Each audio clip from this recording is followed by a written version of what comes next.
それでは鎌倉所長、よろしくお願いいたします。はい、委嘱状、玉鷲一郎様、あなたに一日天王寺消防署長を委嘱します。令和8年3月5日、大阪市消防庁橋口博之。よろしくお願いします。そのままでお待ちいただきました写真撮影をさせていただきます。皆様、お顔の方、すみません、カメラの方にお願いいたします。皆様、お写真の方、どうぞお撮りください。よろしいでしょうか。ありがとうございます。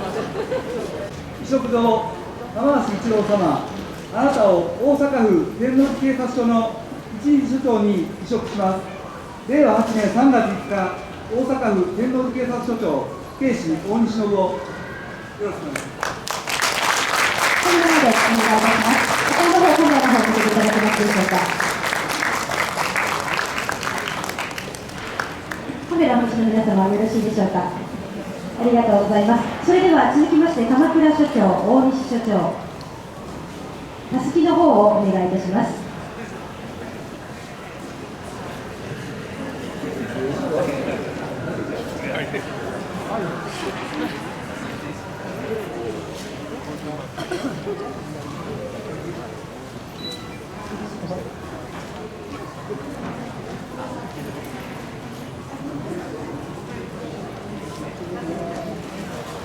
鎌倉署長、大西署長、高尾署長、どうぞ、委嘱状の方をお持ちになって、3人でお写真の方よろしいでしょうか。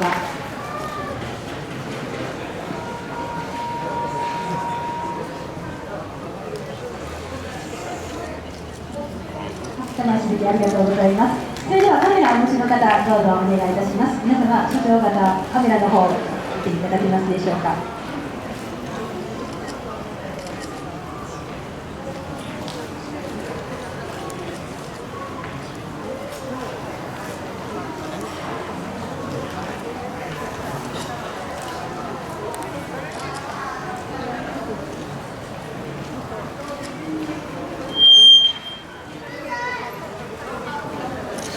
それでは天王寺消防署長、天王寺警察署長の委嘱を受けた玉鷲月からご挨拶をいただきたいと思います。玉鷲署長、よろしくお願いいたします。皆さん、こんにちは。本日を天王寺消防署、天王寺警察署の一日警察署長を務めさせていただきます、玉鷲です。よろしくお願いいたします。天王寺区内では特殊詐欺や、SNS 型特殊詐欺、ロマンス詐欺の被害を続していると聞きました。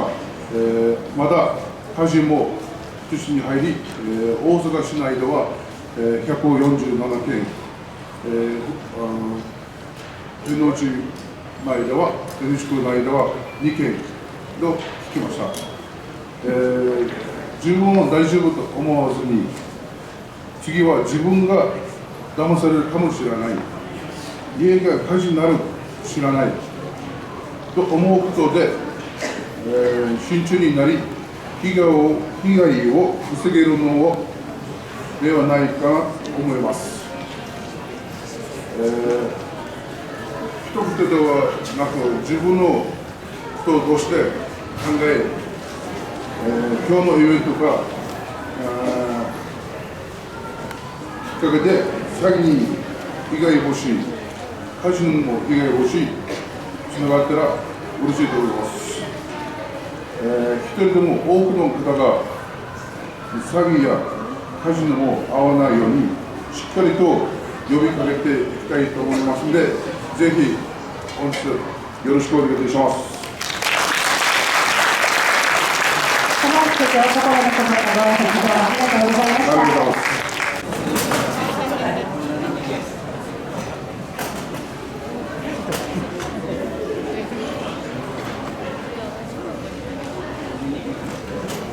頑張って。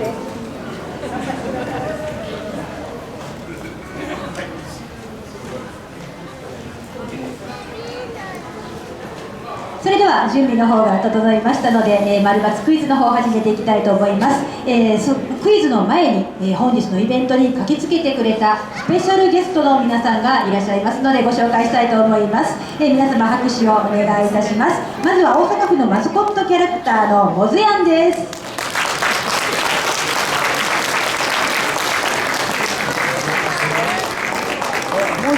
モズヤンは大阪府の鳥モズをイメージしたキャラクターで大阪府の副知事を務めています。本日はクイズの方にもご参加いただけるとのことありがとうございます。そして大阪市立阿部野防災センターイメージキャラクターのレスキューパンダタスケルです。今日はモズヤンとレスキューパンダタスケルのコラボでイベントを盛り上げていきたいと思います。モズヤン、タスケル君、今日はよろしくお願いします。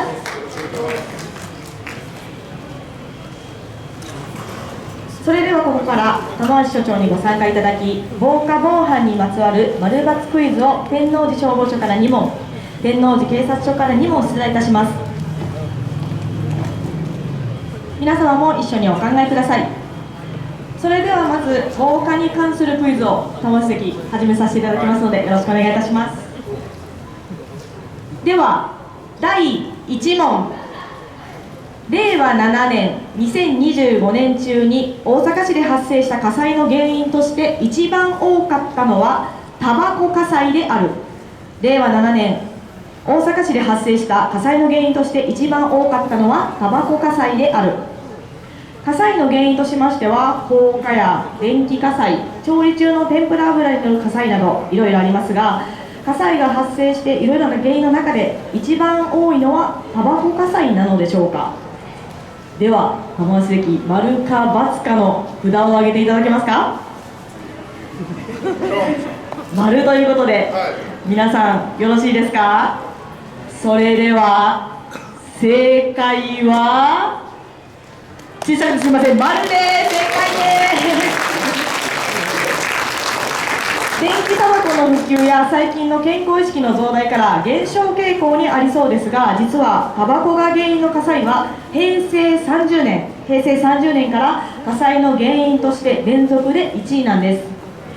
その他の原因として電気配線、電気類、天ぷら油が原因となるのが続きます。タコ足配線をしない、天ぷら油調理中はそばを離れないなど火災が発生しないよう皆さん火の用心にご協力をお願いいたします。それでは第2問に行きます。では第2問、住宅用火災警報器は一度設置すればそのまま放置してもよい。住宅用火災警報器は一度設置すればそのまま放置でよい。玉橋関、住宅用火災警報器ってご存知ですか。よくご存知、ありがとうございます。住宅用火災警報器はこのイラストにちょっと小さいんですがあるように、火災により発生した煙を感知して音や音声により警報を発生して火災をお知らせする機械です。自動火災報知設備が設置されているマンション等では設置義務はないんですけれども、一戸建ての一般住宅などでは設置義務のある寝室や台所、2階建ての場合には階段にも設置する義務があるものです。この住宅用火災警報器は一度設置すればそのまま放っておいていいのでしょうか。では玉橋関、丸か×かをお願いいたします。これは当たりに言っていいですか。もちろんです。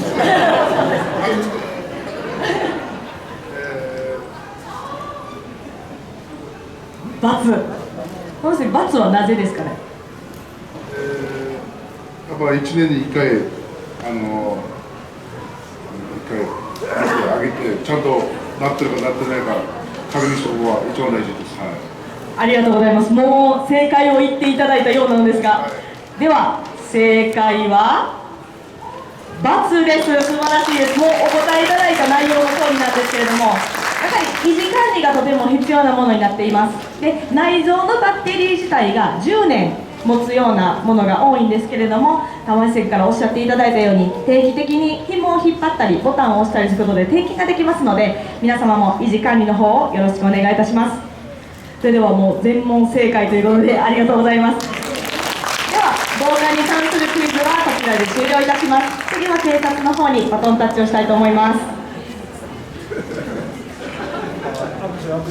それでは引き続きましてここで防犯クイズを2問出題いたします。ここでマイクの方を大阪府警察本部生活安全指導班にバトンタッチしたいと思います。指導班の皆さんよろしくお願いします。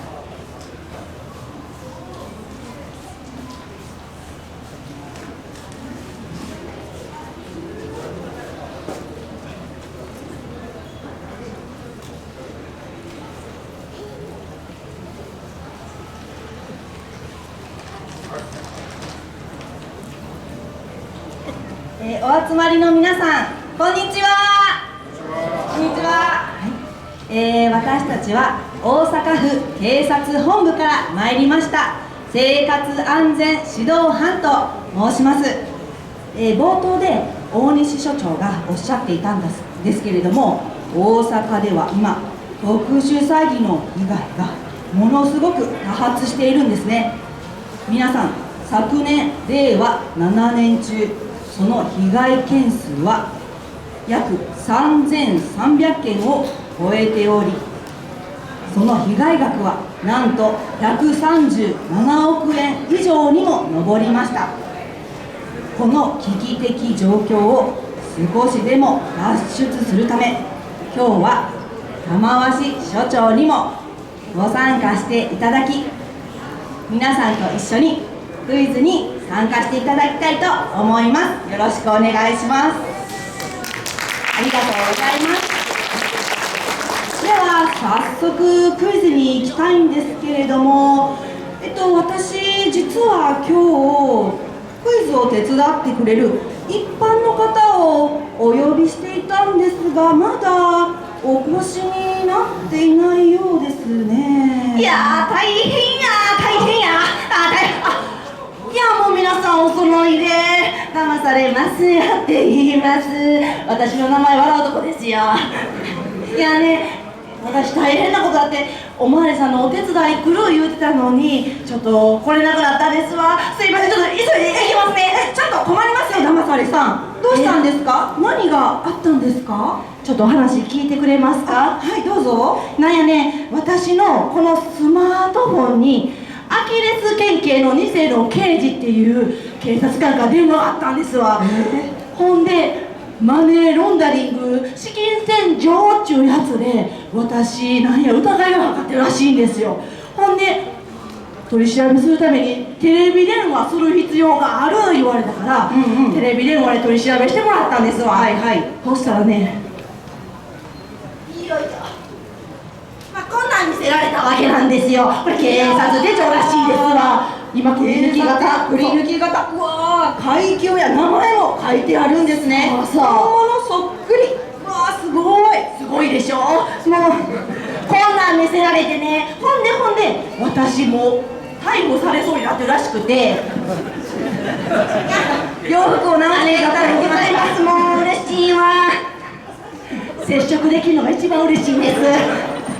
ほんでね、私こうやって逮捕状見せられたんですよ。いやー、よう見てくださいよ。騙されますよって書いてね、この私の手で見えへんけどうさんく裁判所っていうとこから印鑑まで出てるんですよ。ほんまや、玉志太郎って裁判官のお名前も書いてるんですね。そうなんですよ。だからもうね、皆さんもお気づきのように私何もしとらんのですわ。だからどうしたらいいですかって言ったら、身の潔白証明する方法が一つだけあるらしいんです。それがね、お金を確認することらしいんですわ。お金を一枚一枚確認するために、お金を言う口座に送ってくれって、そうしたらね、身の潔白証明できるらしいから、私早く証明しなあかんからちょっと急いで行ってくる。どうしたんですか？守秘義務や言われてたわ。誰にも言うなって言われたのに私やってまいりました。皆さん、ここでクイズです。ドゥルン。はい、警察からあなたが犯罪に加担している、身の潔白を証明するためお金を確認する必要があるとの連絡があったので、すぐにお金を振り込んだ。丸か×かお考えください。ねえ、いや、そんなお金確認してもらわれへんかったら逮捕されるんやったら困りますよね。助ける君も所長も困りますよね、ほんまに。だから私は丸。はい、皆さん騙されさんと一緒丸という方、いや、一人もいませんね。ほんまや、私だけやないの。いや、違うに決まってる。×の人。いや、ようさん受けやがって。高橋所長も×。そうですよ、正解は×でーす。いや、×やったんか。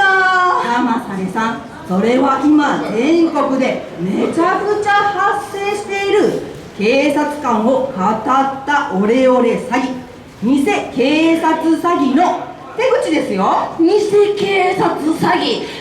ほな、どないしたらよかったんやろか。こちらをご覧ください。警察が捜査のために、お金を振り込むように指示することはありませんし、ないんですか。ないですよね、所長。あとは皆さん LINE 等を使ったトークアプリ、そういうものを使って捜査書類や警察手帳の画像を送ることも絶対にありません。ないんですか。ないんですか。ないんですよね。そうなんです。皆さん電話なんかで警察だ、逮捕する、守秘義務があるなんて言われたらついつい焦ってしまうと思うんですけれども、電話でお金の話が出ればその電話を切ってもらって警察に通報、家族に相談するようにしてくださいね。そうやったんやね。今日はね、おまわりさんとかに相談したから私被害に遭わずに済んだんやろうから、ちょっとね、もうさっきの偽の刑事ってやつちょっとムカついてくるからちょっと電話してみようと思います。で、これさっきの電話番号やけど、これ所長、これ軍配上げてください。軍配反対を上げてください。じゃーん、国際電話。騙されさん、その番号国際電話の番号ですよ。国際電話。はい、皆さんここでクイズです。でらん。特殊詐欺の犯人が騙しの電話アポ電に国際電話を使うことはない。丸か×かお考えください。いや、そんなんね、国際電話って言ったらグローバルな方が使うもんですよね。そんな犯人が使うわけあらへんよねえ、モズやん。どっちやろうって顔してやるわ。はい、皆さん騙されさんと一緒丸だと思う方、誰もいれへんやないの。使われるに決まってる×の方、いや、ありがとうございます。そうです、所長、これ正解は×なんですよ。もう騙されさん、現在特殊詐欺の約6割にこの電話番号の前にプラスのついた記号、国際電話が使用されているんです。6割も使われてんの。そうなんですよ。ですから皆さん、そういった国際電話や非通知の電話には出ないようにしましょう。詐欺の可能性が非常に高いんです。あとですね、携帯電話であれば各通信事業者のセキュリティサービス、迷惑電話をブロックするアプリなんかもあったりしますので、ぜひ活用することを検討してみてください。わかりました。いや、でもね、お金もかかるやろうし、ちょっとやりにくいかもしれへんな。そういった方に実は無料版の詐欺バスター、スマートフォン向けのアプリになるんですけれども、詐欺バスターというものもございますので、一度ぜひ調べてみて取り入れてみてください。わかりました。とりあえず詐欺バスターっていうのやってみて、au さんとかドコモさんとかソフトバンクさんとか、とりあえず相談行ってみようと所長思います。頑張りますわ。で、皆様、特殊詐欺の電話っていうのは携帯電話以外にも自宅に置いている固定電話にもまだまだたくさんかかってきます。そうなんですか。はい、固定電話に関しては常に留守番電話の設定にしてもらうことや、あとはこの電話は特殊詐欺被害防止のため通話内容を録音させていただきます。このようなアナウンスが流れてから会話ができる防犯機能のついた電話機等もございますので、そういったものの導入もご検討してみてください。わかりました。ちょっとやってみようかな。お願いします。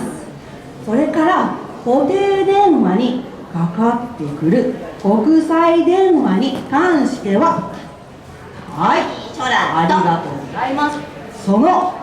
この国際電話不取扱受付センターというところで、その発着信を止めるサービスなんかもあったりするんですよ。そうなんやね。そうなんです。ですからですね、皆さん申し込み方法は電話、ウェブ、郵送、ファックス等がございますので、皆さんぜひこちらの電話番号に電話してもらったり、インターネットで国際電話不取扱受付センターと調べてみてください。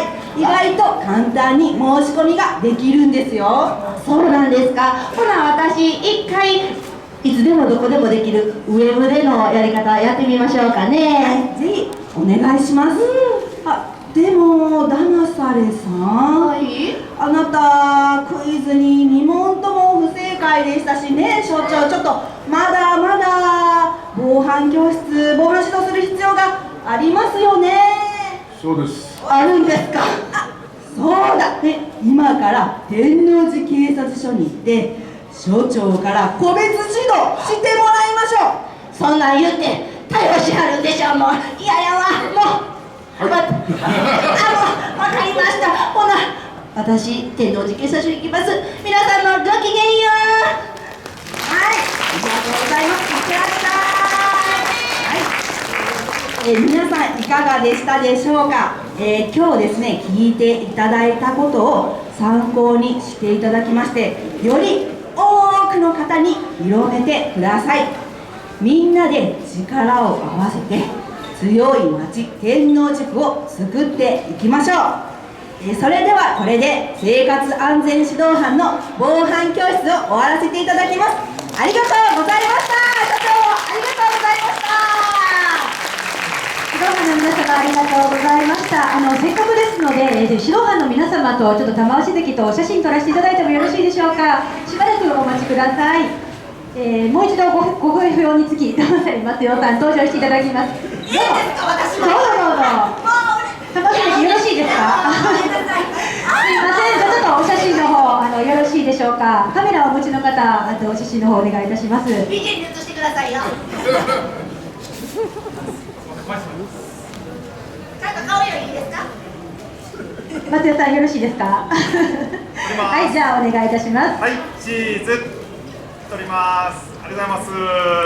はい、ありがとうございます。すみません、ご協力ありがとうございました。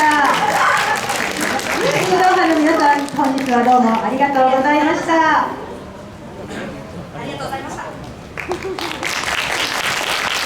温かい拍手をありがとうございます。それではですね、今からなんですけれども、少しお時間の方がございまして、皆様玉鷲関の、ファンの方がたくさんお集まりということですので、ここで少し玉鷲関と、トークタイムといいますか、ちょっとお話をさせていただきたいと思います。よろしいですか。ありがとうございます。マイクの方を玉鷲関にお願いできますでしょうか。はい、もう人気だからマイク何本も出てくるんですけれども、ね、よろしくお願いします。はい、まず、本日ですね、クイズ防火クイズ2問と防犯のクイズ2問解いていただきましたけど、感想を聞いていいですか。どうでしたか。そうですね、すごく勉強になるクイズだなと思いました。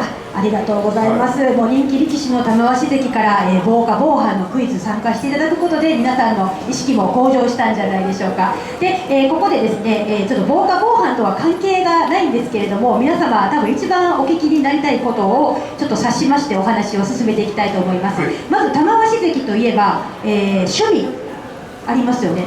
もう皆さん大きくうなずいていただいてます。趣味について教えていただいていいですか。はい、趣味は、小物作り、趣味はいろいろ。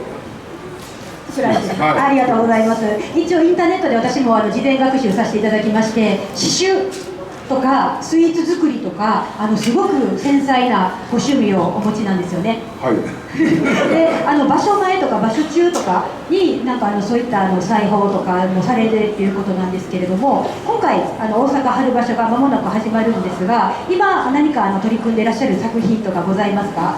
そうですね、今作ってる、もう完成してるものは完成しているものがある。それは刺繍ですかね？刺繍ですね。はい。刺繍どんなモチーフか皆さん聞きたいですよね。大きくうなずいてます。